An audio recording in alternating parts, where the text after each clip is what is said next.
காலை வணக்கம். இன்னும் ஒரு நாளில் இந்த இயற்கை, பிரபஞ்சம், இறையாற்றல், நம்முடைய ஆற்றல் என எல்லாம் இணைந்து மறுபடியும் உங்களை எல்லாம் சந்திக்கிறதுல மிகுந்த மகிழ்ச்சி. நம்முடைய வாழ்நாளுடைய மொத்த இலக்கு அப்படிங்கிறது மகிழ்ச்சி மட்டும்தான். இது எத்தனை தடவை சொன்னாலும் நமக்குள்ள பதியுமா அப்படின்னு கேட்டால், நம்ம ஏற்கனவே நம்ம இலக்கெல்லாம் வேறு வேறு விதமாக நிர்ணயிச்சிருக்கிறதுனால இந்த மகிழ்ச்சிங்கிறது அவ்வளோ ஈஸியாக நம்மளால் எடுத்துக்க முடியாது. கேட்கலாம், ஒரு வாரம் கேட்கலாம், 2 வாரம் கேட்கலாம், 3 வாரம் வகுப்பாக எத்தனை வாரம் எடுத்தாலும் கேட்கலாமே ஒழிய, நம்மளால் மகிழ்ச்சி அப்படிங்கிறத அதை கொண்டாடுறதுக்கான மனநிலையை நாம் இழந்து போயிருக்கோம் அப்படிங்கிறது தான் உண்மை. இந்த மகிழ்ச்சியாரு அப்படின்னு சொல்லி அமுச்சு விட்டா மகிழ்ச்சியாக இருக்க முடியணும்ல. எதனால் மகிழ்ச்சியாக இருக்க முடிகிறது இல்லை? இப்போ என்னுடைய இலக்கு இதுதான் அப்படின்னு தெரிகிறப்போ நான் ரொம்ப தெளிவாக இருக்க வேண்டிய ஆள் ஏன் இலக்கை விட்டுட்டு மற்ற எல்லாத்தையும் ரொம்ப ப்ரடாமினண்ட்டாக பெருசாக பார்க்குறேன் அப்படின்னா, மனிதனுடைய மனம் இப்படி ஒரு பழக்கத்தை ஏற்படுத்தி வச்சிருக்கு. என்னது, என் மனசு இந்த மாதிரி பண்ணுதா, எனக்கா சந்தோஷம் வேணான்னு நான் நினைக்கிறேன் அப்படின்னு சொன்னால் உண்மை அதுதான். நமக்கு தான் சந்தோஷம் வேணான்னு நம்ம நினைக்கிறோம். ஏன் அது போல் நினைக்கிறோம்? எதனால் அந்த மாதிரியான உணர்வு நிலை வருது? எதுக்காக நாம் சந்தோஷத்தை இழந்து போகிறோம் அப்படின்னா, நமக்குள்ள ஏற்படுகிற உணர்வு நிலைகளில் ரொம்ப மிக முக்கியமான 2 உணர்வு நிலை எது அப்படின்னா, ஒன்று பயம், மற்றொன்று குற்ற உணர்வு. அப்போ இந்த கோபம்லாம் எங்கே இருக்குது அப்படின்னா, இந்த பயத்துக்குள்ளேயே இந்த கோபம்லாம் வந்துடும். ஒன்று பயம், 2வது குற்ற உணர்வு. இந்த குற்ற உணர்வு அப்படிங்கிறது இன்னும் ரொம்ப ஆழமாக சொல்ல போனால் கில்ட், ரிக்ரெட், அதோட ஷேட்ஸு, அதோட பல வண்ணங்கள் அப்படிங்கிற மாதிரி விளையாட்டாக சொல்லலாம். ஜட்ஜ்மெண்ட்ஸ், தன்னைத்தானையே குறை சொல்லிக்கிறது, அடுத்தவங்களை குறை சொல்லிக்கிறது. இந்த கில்ட்டோட, குற்ற உணர்வோட மொத்த வண்ணங்கள் தான் இது எல்லாமே. ஷேமு, ரிக்ரெட்டு, ப்ளேமு, ஜட்ஜிங், நான் அக்செப்டன்ஸ், இது எல்லாமே இந்த உணர்வு நிலை சார்ந்தது தான். அப்போ இந்த குற்ற உணர்வும் பயமும் தான் நம்மளை மகிழ்ச்சியாக இருக்க விட மாட்டேங்குதா அப்படின்னு கேட்டால் ஆமாம். ஏன் நாம் இந்த குற்ற உணர்வையும் பயத்தையும் ரொம்ப பெருசாக தூக்கிக்கிறோம், மகிழ்ச்சியை விட பெருசாக தூக்கிக்கிறோம் அப்படின்னா, நம்ம எது நிறைய எமோட் பண்ணுறோமோ அது நமக்கு பழகிறோம். நிறைய சாம்பார் வச்சுக்கிட்டே இருக்கீங்கன்னா உங்களுக்கு சாம்பார் வைக்கிறது ரொம்ப ஈஸி பாருங்க. சைக்கிள் ஓட்டிக்கிட்டே இருக்கவங்களுக்கு சைக்கிள் ஓட்டுறது ரொம்ப ஈஸி. நம்ம யோசிப்போம், அடடா இவர் என்னப்பா 10 கிலோமீட்டர்லாம் சைக்கிளில் போகிறாரு. ஆனால் அவருக்கு அது ரொம்ப எளிது பாருங்க. ஏன் அப்படின்னா, அது பழகிருச்சு. எக்ஸ்பீரியன்ஸில் அது உங்களுக்கு ஊறி போயிடுச்சு. அதுபோல் மகிழ்ச்சியை நம்ம பழக்கப்படுத்திக்கிறதே இல்லை. ஏன் மகிழ்ச்சி பழக்கப்படுத்தாமல் இருக்க முடியாதா அப்படின்னா, மகிழ்ச்சியும் ஒரு உணர்வு நிலை தான். நீங்கள் எப்படி பயப்படுறீங்களோ, எப்படி ஒருத்தவங்களை ஜட்ஜ் பண்ணுறீங்களோ, அதுபோல் மகிழ்ச்சியும் ஒரு உணர்வு நிலை தான். அப்போ இந்த உணர்வு நிலைங்கிறது எதை தாண்டி வருது அப்படின்னா, இந்த மற்ற எல்லா விஷயத்தோட ரிசல்ட்டாக நமக்கு காட்டப்பட்டுருச்சு. எனக்கு பயம் இருக்கக்கூடாது, கில்ட் இருக்கக்கூடாது, எனக்கு எந்த விதமான கோபமும் இருக்கக்கூடாது, ஆற்றாமை இருக்கக்கூடாது, வருத்தங்கள் இருக்கக்கூடாது, பொறாமை இருக்கக்கூடாது, பகை இருக்கக்கூடாது. இதெல்லாம் இல்லாமல் இருந்தால் தான் மகிழ்ச்சி வரும் அப்படிங்கிற மாதிரி ஒரு ஷேடும் நம்மக்கிட்ட இருக்குது. இது நான் இந்த ஃபேக்டருக்கு அடுத்து வரேன். இப்போ நம்ம அந்த பயத்தையும் குற்றம் சொல்லுதல், கில்ட், இது ரெண்டையும் தான் எடுக்க போகிறோம். இதுவே நம்ம ஆழ்ந்து இந்த பயத்தையும் குற்ற உணர்வையும் பார்த்தாலே நம்மளுக்குள்ளேயே நம்ம ஆராய்ஞ்சு கிட்டத்தட்ட ஒரு 2-3 வாரம் ஆராயலாம். அவ்வளோ ப்ராக்டிஸ் பண்ண இருக்கு. இப்போ இந்த உணர்வு பழக்கமாகுதுன்னு சொல்கிறோமே, எதில் பழக்கமாகுது, எங்கே போய் பழக்கமாகுது? உங்களோட எல்லா மெமரி ட்ரேசஸும் உங்கள் தோலுக்கு கீழே போய் பதியுது. உங்கள் உடல் முழுவதுமே மைண்ட் இருக்குது, சப்கான்ஷியஸ் மைண்ட் இருக்குது. நம்ப முடியல, நம்ம ஏதோ அந்த மூளைக்குள்ளே தான் ஏதோ இருக்குது போல் அப்படின்னு நினச்சிட்ருக்கோம்.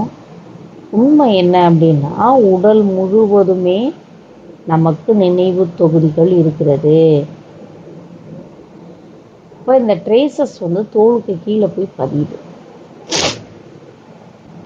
சே ஃபார் எக்ஸாம்பிள், பயம் அப்படின்னு சொன்னோடனே ஏன் நம்மளையும் அறியாமல் கால் நடுங்குது, வயிறு பெரட்டுது, நெஞ்செல்லாம் படபடா நடிச்சுக்குது? ஏன் இதெல்லாம் நடக்குது?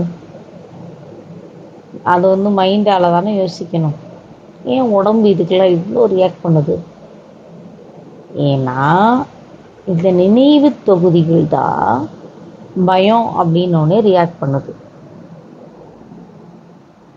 ஆல்ரெடி இருக்கிற லைப்ரரியில் ஒரு புக் இருக்குல்ல, நீங்கள் என்னெல்லாம் ஸ்டோர் பண்ணி வச்சுருக்கீங்கல்ல. ஃபார் எக்ஸாம்பிள், நீங்கள் ரொம்ப குழந்தையா இருந்தப்போ ஒரு 3ஆம் கிளாஸ் படிக்கும்போது வகுப்பு பாடம் எழுதிட்டு போல, வகுப்பில் ஆசிரியர் கேட்குறாரு, இன்னைக்கு நீ அடி வாங்க போகிற அப்படின்னு வீட்டில் ஒருத்தர் சொல்லி அனுப்பிச்சிட்டாங்க. அங்கேயும் பக்கத்தில் உட்காந்துருக்க நண்பரும் சொல்கிறாரு, நீ அடி தான் வாங்க போகிற அப்படின்னு ஸ்ட்ரைட்டாக சொல்கிறாரு. நல்லா கேளுங்க, அது வரைக்கும் உங்களுக்கு பயம்னா என்னன்னே தெரியாது. ஓகே, ஃபஸ்ட்டு பயப்பட போகிறீங்க. கேட்க ஜாலியாக இருக்குல்ல? ஃபஸ்ட்டு பயப்பட போகிறீங்க. நம்ம எல்லாருக்கும் ஒரு ஃபஸ்ட்டு பயந்த நாள் ஒன்று இருக்கும். அதை திருப்பி பாருங்கள். நான் சொல்கிற இந்த நிகழ்ச்சியோட அதை ஒத்திசைவாக ரெசனன்ஸ் இருக்கும், ஒத்திசைந்து போகும். அதை இணைத்து பாருங்கள். என்ன அப்படின்னா, இந்த வகுப்பு பாடம் எழுதலை, நம்ம கதைக்கு வருவோம். அப்படின்னோடனே அன்னைக்கு இவங்க சொன்ன உடனே நம்ம யோசிக்க ஆரம்பிக்கிறோம். டடா, நான் எழுதாம விட்டுட்டேனே, என்ன பண்ணுறது, அடிப்பாங்கன்னு சொல்கிறாங்களே, இப்போ இது எப்படி சமாளிக்கிறதுன்னு தெரியலையே, இதை நாம் எப்படியாவது இன்னைக்கு தப்பிச்சிடணும் அப்படின்னு நினச்சிட்டு போகும்போதே ஏதாவது ஒன்று சொல்லி தப்பிச்சிடலாம் அப்படின்னு யோசிக்கும்போது பக்கத்தில் இருக்க நண்பர் சொல்கிறார், நானும் எழுதிட்டு வரல, எனக்கு ரொம்ப பயமாக இருக்குது. இன்னைக்கு காலையில் எங்கள் அம்மா எழுதலைன்னு அடித்தாங்க என்னைய, எங்கள் அப்பாவும் திட்டுனாரு அப்படின்னு சொன்ன உடனே இவங்களுக்கும் லேசா பயத்தோட ட்ரேசஸ் தெரிய ஆரம்பிக்கும். ஓ, அடிப்பாங்களா, வகுப்பு பாடம் எழுதலைன்னா அடிப்பாங்க, முட்டி போட வைப்பாங்க, ஏதோ இதுக்கு ஒரு தண்டனை இருக்கு அப்படின்னு கற்பனை பண்ணது மனசு. அப்போ லேசா உடம்பு கால் ஆடுது. வயிறு வேற அந்த நேரத்தில் காலியாக இருக்க மாதிரி உணர்வாக இருந்துச்சா, ஒரு மாதிரி உலட்ட ஆரம்பிச்சிருச்சு. பிசையுது வயிற்றுல. வந்து நின்னா டீச்சர் கேட்டால் என்ன சொல்கிறதுன்னு தெரியலையே, எந்த பதில் சொன்னாலும் அவங்க ஒத்துக்க போகிறதில்ல, எப்படி ஏதோ ஒரு தண்டனை உறுதி அப்படின்னு சொன்னோடனே அந்த உடல்நிலை இந்த மாதிரி ட்ரேசஸை ஃபஸ்ட்டு டைமாக காட்டுது, ரியாக்ட் பண்ணுது. பயத்தை மூளை தான் முதல்ல உணருது. மூளை உணர்ந்து இந்த உடலோட பகுதிகளுக்கு அந்த எக்ஸ்பீரியன்ஸை அனுப்புது. இந்த டைமில் எந்த இடம் வீக்காக இருக்கோ அந்த இடத்துக்கு இந்த எக்ஸ்பீரியன்ஸை அனுப்புது. நீ ஒரு அக்கௌண்ட்டை ஓப்பன் பண்ணிக்கோ, வயிற்றில் ஒரு அக்கௌண்ட்டை ஓப்பன் பண்ணிக்கோ, காலில் ஒரு அக்கௌண்ட் ஓப்பன் பண்ணிக்கோ அப்படி சொல்லிட்டு இந்த பர்டிகுலர் மெமரியை அங்கே போய் சேவ் பண்ணி வைக்க சொல்லுது. அப்போ வாத்தியார் வர்றாரு, எல்லாரையும் அடிக்கிறாரு. கடைசியாக உங்ககிட்ட வர்றதுக்கு முன்னாடியே மணி அடிச்சிட்றதுனால நாளைக்கு வரேன்னு சொல்லிட்டு போயிட்டார்.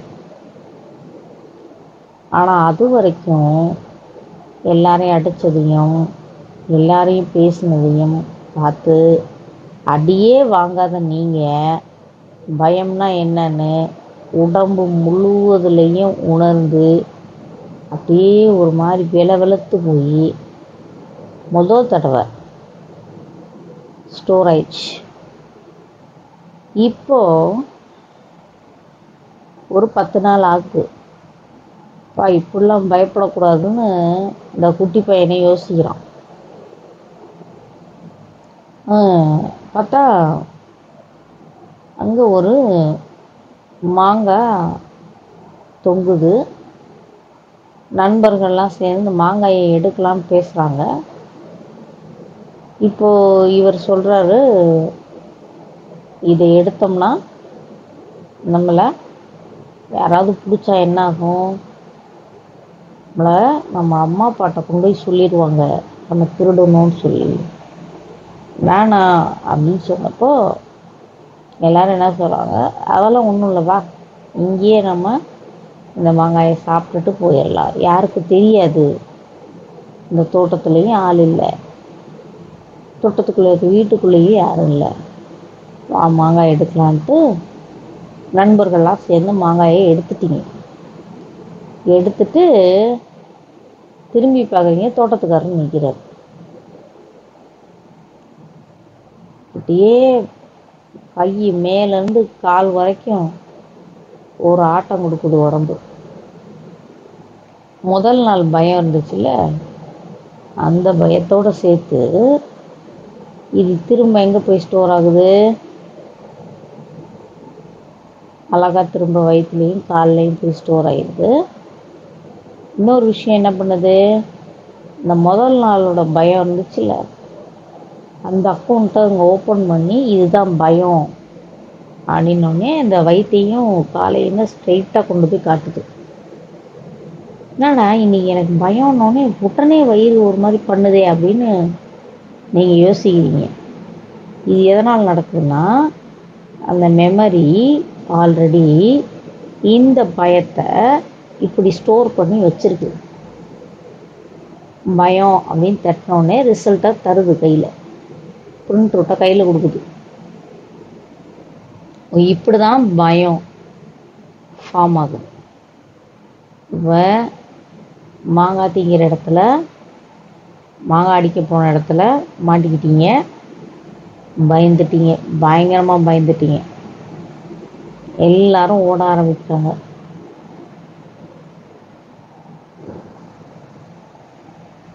நீங்களும் ஓடுறீங்க, அப்படியே திருச்சு ஓடுறீங்க. உடல் முழுவதும் என்ன ஆகுது, அந்த பயத்தோட உணர்வு நிலை இன்னும் அதிகமாக நாம் எங்கே பிடி போட்டுருவோமோ அப்படிங்கிற உணர்வு நிலை அதிகமாக உள்ளுக்குள்ளே போய் ஸ்டோர் ஆயிடுது. இதுக்கப்புறம் கொஞ்ச நாள் கழித்து ஒரு இடி வருது. அந்த இடியை பற்றி டிவியில செய்தி வருது. டிவியில் வர்ற செய்தி என்ன சொல்கிறாங்க, இன்னைக்கு ரொம்ப இடி மின்னல் நிறைய இருக்கும், வெளியிலலாம் போயிடாதீங்க, இடி மின்னலோடு கூடிய மழை இருக்குது அப்படின்னு சொன்னோடனே, இப்போ நம்ம சமீபத்தில் சென்னையில் கூட இடி இடிச்சிச்சுல்ல, அதுபோல் அப்படின்னு சொல்லும்போது, அந்த ரொம்ப குழந்தை பருவத்தில் முதல் முறையாக உங்களுக்கு சரியாக நினைவு வைத்து கொள்ளக்கூடிய மாதிரியான ஒரு இந்த இடி சம்பவம். தமால் ஒரு இடி இடிக்குது.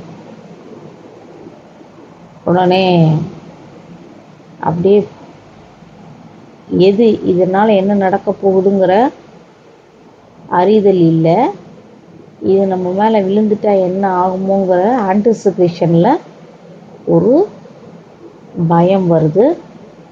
ஓடி போய் அம்மாவை அப்பாவை பிடிச்சிக்கிட்டீங்க.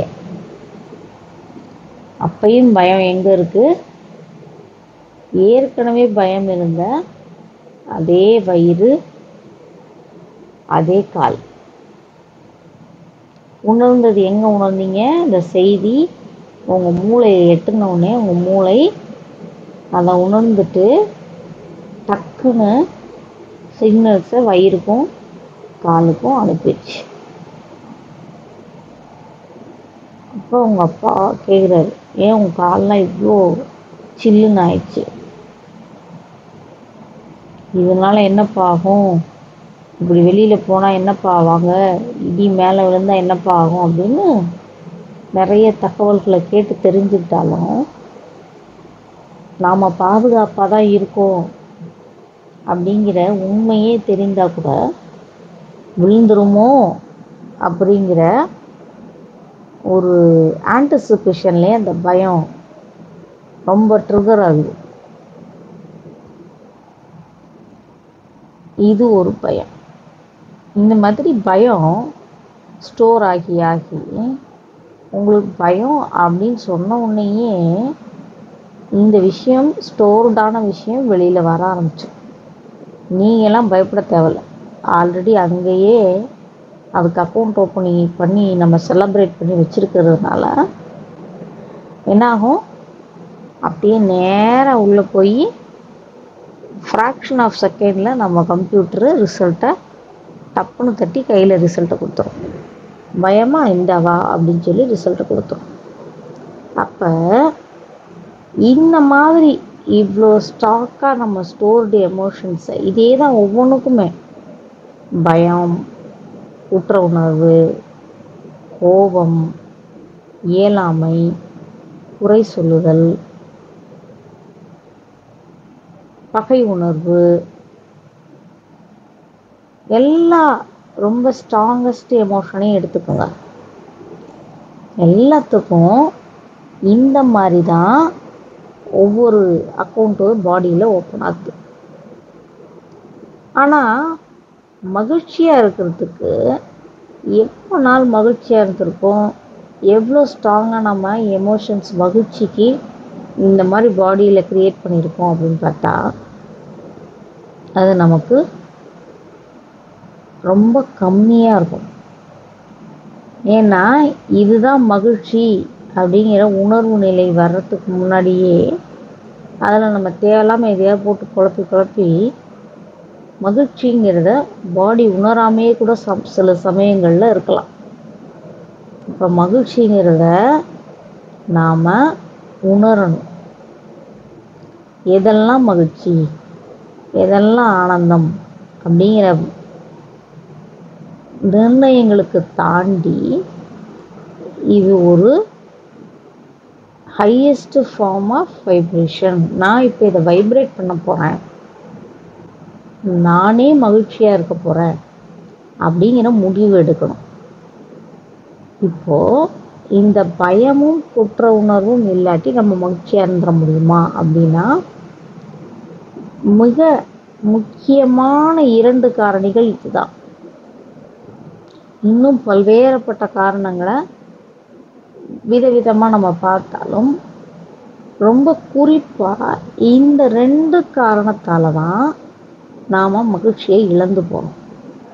நீங்கள் எங்கே வேணால் போய் ஏன் இன்றைக்கி சந்தோஷமாக இருக்க முடியலன்னு உங்களை நீங்களே கேள்வி கேட்டு பார்த்தா இதுதான் அந்த பேக்ரவுண்டில் இருக்க பெரிய காரணியாக இருக்கும்.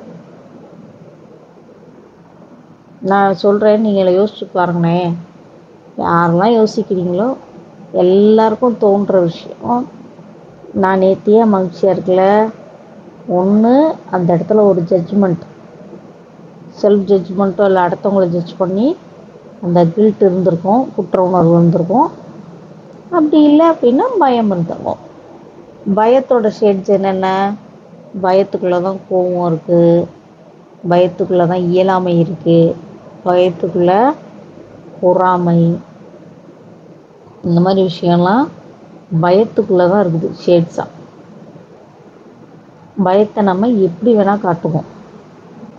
ஓகே, இப்போ இந்த பயமும் இந்த குற்ற உணர்வும் இவ்வளோ டாமினேட்டிங்காக ஒரு எமோஷனாக நம்ம லைஃப்பில் நிறைய இடங்களில் நம்ம திரும்ப திரும்ப அக்கறாகி நமக்கு அந்த விஷயங்கள் தான் மேலோங்கி நிற்குமே ஒழிய மகிழ்ச்சிங்கிறத நம்ம பயிற்சி பண்ணாமல் நமக்கு மேலோங்கி நிற்காது.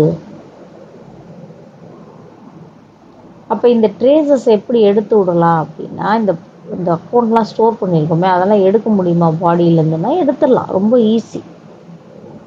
ஒரு எளிமையாக 2-3 வகுப்புலேயே எல்லாத்தையும் தனிப்பட்ட பயிற்சிகளில் உட்காரும்போது எடுத்துடலாம். ஆனால் அதுக்கு என்ன ரொம்ப முக்கியமான ஒரு இது தேவைன்னா, இது என்னை விட்டு போகும்போது நான் சுதந்திரமாக இருப்பேங்கிற அந்த புரிதல் வரணும். ஐயோ இது என்னை விட்டு போயிட்டா இது எனக்கு கெடுதியோ அப்படின்னு யோசிக்கக்கூடாது.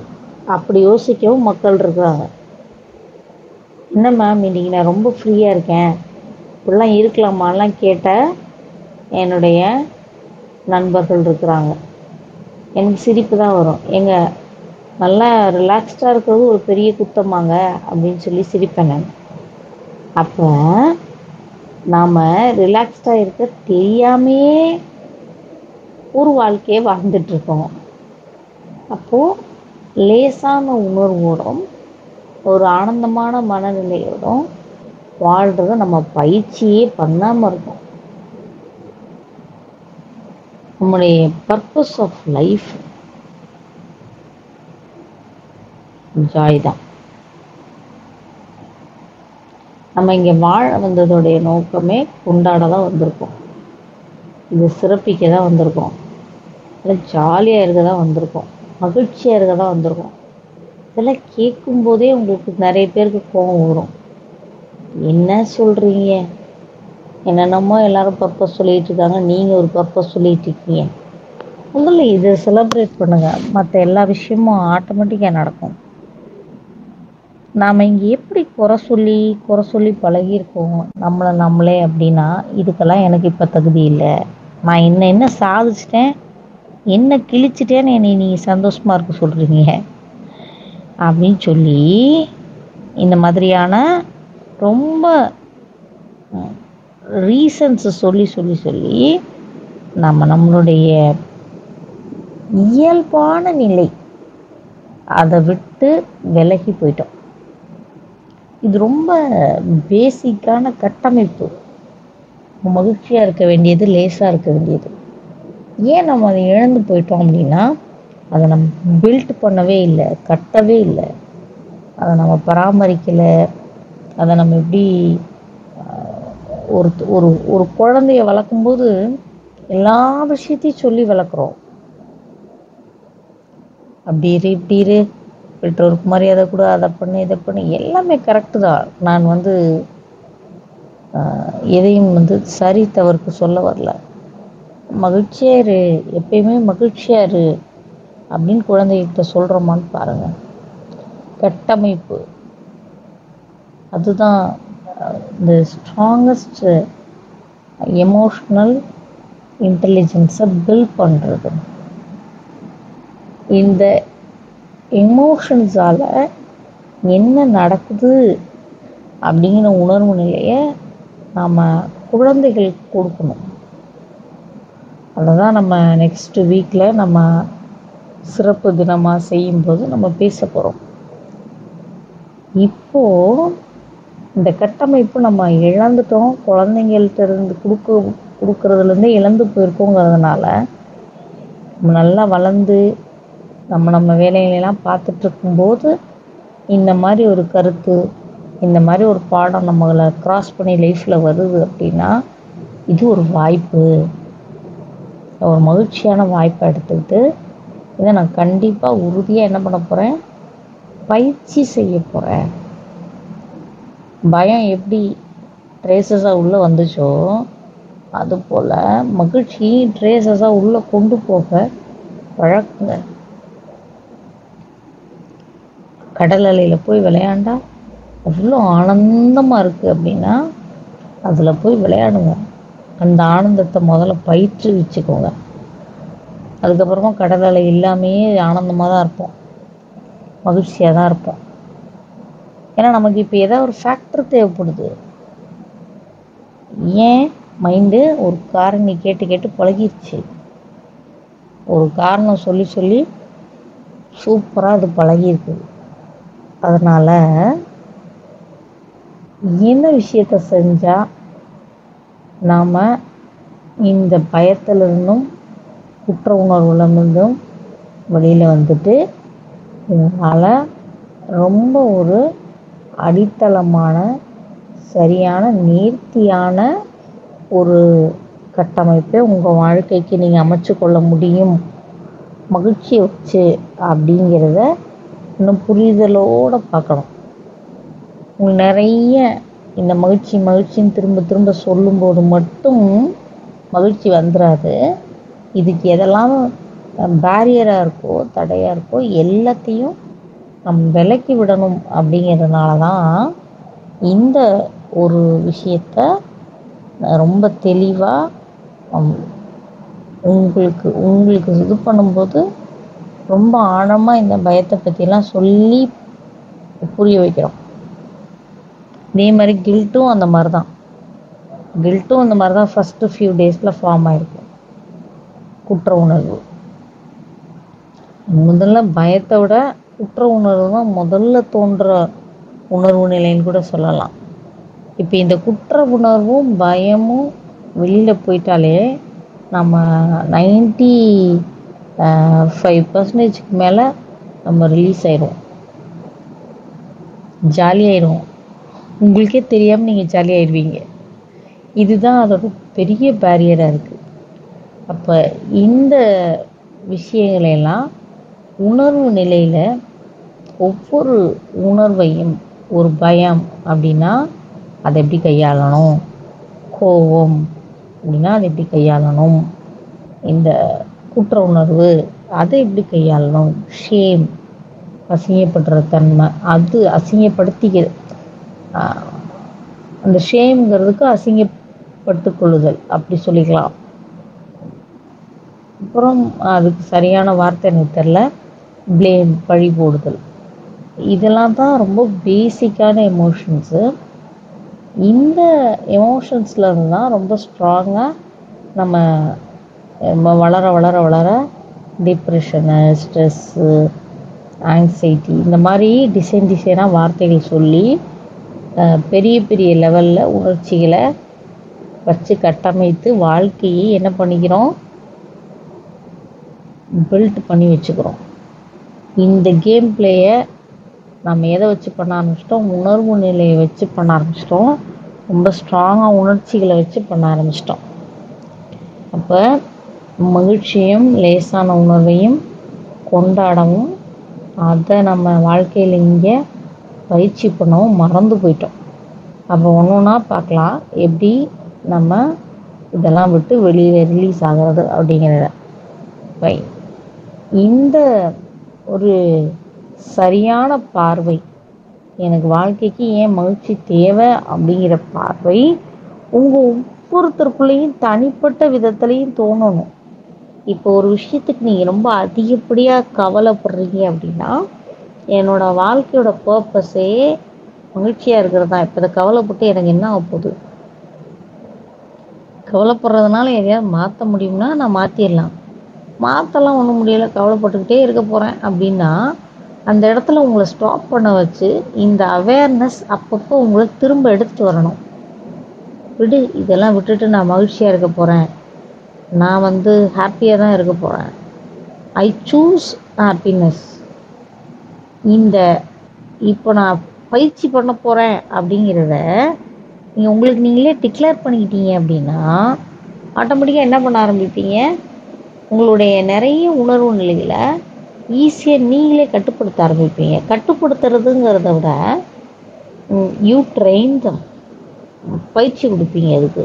இப்போ இது வேணாம், கொஞ்ச நேரம் கழித்து யோசிச்சுக்கிறேன் உன்னைய, இப்போதைக்கு நான் ஜாலியாக இருந்துக்கிறேன், இப்போ என்னுடைய மகள் என் மடியில் இருக்கா, அவளை முழுமையாக நான் கொஞ்சம் போகிறேன், அவளை நான் என்ஜாய் பண்ண போகிறேன், அவள் கூட நான் என்ஜாய் பண்ண போகிறேன், இந்த சூழ்நிலையை நான் மகிழ்ச்சியாக கொண்டாட போகிறேன், அவளும் நானும் இருக்கோம், அதை நான் முழுசாக என்ஜாய் பண்ண போகிறேன்.